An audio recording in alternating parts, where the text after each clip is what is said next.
સુરતની સરથાણા પોલીસ દ્વારા મહિલાઓ દ્વારા રમાતા જુગાર પર રેડ કરી જુગાર રમતી મહિલાઓને ઝડપી પાડી કાયદેસરની કાર્યવાહી કરી છે. સુરતના સરથાણામાં આવેલ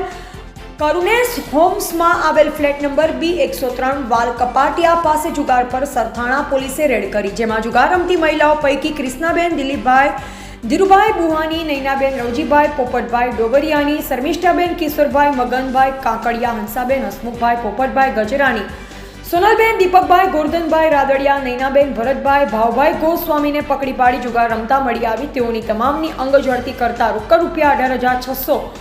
તથા દાવ પરના રોકડ રૂપિયા 600 તથા ગંજી પાના નંગ 52 કિંમત રૂપિયા 00 તથા લાઇટ બિલ નંગ 1 કિંમત રૂપિયા 0 મળી કુલ રોકડ રૂપિયા 18,600 ની મતાના મુદ્દામાલ સરથાણા પોલીસ દ્વારા કબજે કરી આગળની વધુ તપાસ હાથ ધરી છે.